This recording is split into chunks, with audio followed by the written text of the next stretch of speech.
અને આ દેવ દિવાળીના પવિત્ર દિવસમાં આપણી સનાતની સંસ્કૃતિ, સનાતની પરંપરા પ્રમાણે આજનો આ દેવતાઓનો ખાસ દિવસ તુલસી વિવાહ, માં જગદંબા રૂક્ષ્મણીજી, તુલસીજી અને ભગવાન ઠાકોરજી દ્વારકાધીશ એમના વિવાહનો દિવસ પણ આમને ગણી શકાય.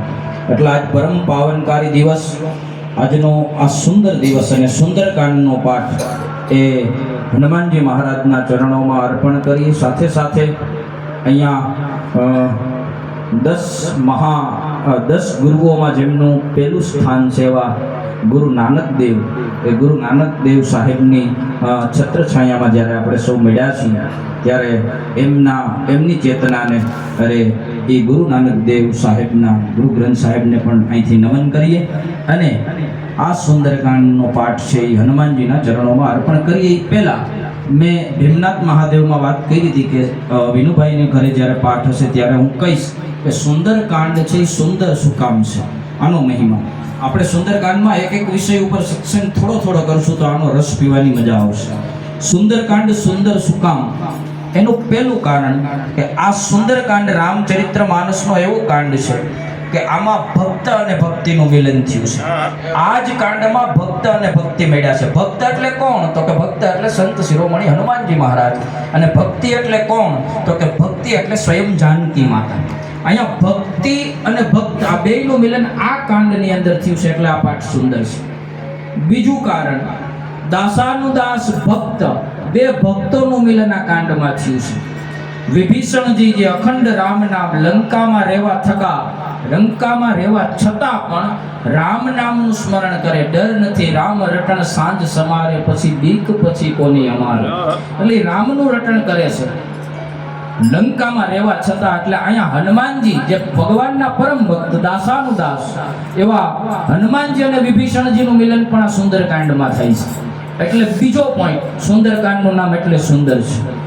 ત્રીજો, આ સુંદરકાંડને સુંદર એટલા માટે ગણવામાં આવ્યો છે. ત્રીજો અને મહત્વનો પોઈન્ટ કે આમાં હનુમાનજી વક્તા બન્યા છે.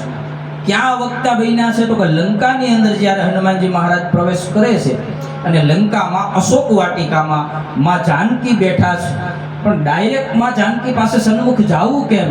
એટલે ઉપર વૃક્ષ ઉપર વયા ગયા અને રામચંદ્ર ગુણ બરને લાગા, સુનત હી સીતા કર દુઃખ ભાગા. અને ઝાડવા ઉપર બેઠા બેઠા રામ કથા કરવા માંડ્યા. અને જેવું રામ કથા કરવા માંડ્યા આ તો સીતાજી એ પ્રસન્ન થઈ ગયા, સ્વયં ભક્તિ, સ્વયં જાનકી એ રાજી થઈ ગયા એના ઉપર.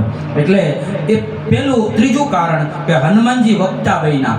બીજું આની અંદર ઊંડાણમાં જઈએ તો ભક્તિ છે ભક્તિમાં નીચે બેઠા છે, હનુમાનજી છે વક્તા બન્યા છે, એ ઝાડવા ઉપર બેઠા. આનો એક બીજો તાત્વિક અને ઊંડાણવાળો અર્થ એવો થાય કે જે વક્તા હોય એના મૂળમાં ભક્તિ હોવી જોઈએ. જો મૂળમાં ભક્તિ હશે તો એ વક્તાનું વક્તવ્ય છે ને કોઈકને ભક્તિ લગાડશે અને 5 જણાને હાથમાં માળા લઈને ભજન કરતા કરી દે. એટલે વક્તા જે વક્તવ્ય આપવા વાળો હોય એના મૂળમાં ભક્તિનું બીજ હોવું જોઈએ. એટલે હનુમાનજી આ પ્રતીક બતાવ્યું વક્તાઓ માટે કે તમે ભક્તિ કરજો, ભજન કરજો ને પછી વક્તવ્ય આપજો તો બીજા 5 લોકો ભજન કરશે. આ એનું ત્રીજું કારણ. આ સુંદરકાંડનું નામ સુંદર છે એ. આનું ચોથું કારણ, 3 પર્વત લંકામાં છે, નીલ, સુમેરુ અને એક પર્વતનું નામ છે સુંદર પર્વત છે. આ ત્રણેય પર્વતોની વચ્ચે આ ઘટના બની છે એટલે આનું નામ સુંદરકાંડ છે. અને પાંચમું અને અંતિમ કારણ કે પરમ જેને હનુમાનજીને રામના દાસ કહેવાય, એમણે આ આખા સુંદરકાંડમાં એટલું શૌર્ય, એટલી શૂરવીરતા, એટલું ભગવાનનું કર્તવ્ય કર્યું, એટલું કામ. આપણે તો થોડુંક કામ કરીએ તો અભિમાન આવી જાય, પણ હનુમાનજી મહારાજે એવડું કામ કર્યું. રામ નામની તાકાત કેવી હોય તો કે લંકા એની, માણસો એના, Z+ સિક્યોરિટી એની, છતાંય પણ એક નાના એવા પૂંછડાથી રામનો ભગત આખી લંકાને બાળી નાખ્યા. રામનો પ્રતાપ છે. એટલે આ રામનો પ્રતાપ કેવો હોય ઈ બતાવ્યો. અને સાથે સાથે ઈ બતાવ્યું કે એક દાસમાં, એક ભગતમાં વિવેક કેવો હોય. જ્યારે આ બધા કાર્ય કરી અને રામચંદ્ર ભગવાનને, રાઘવેન્દ્ર સરકારને ખબર આપવા માટે જાય છે ત્યારે હનુમાનજી પાછળ રહ્યા અને વાનરોને આગળ ગયા. વાનરોને કીધું કે તમે આગળ ચાલો, હું તમારી પાછળ આવીશ. એટલે વાનરોએ પ્રશ્ન કર્યો કે અમે આગળ ને આપ પાછળ આવું કેમ?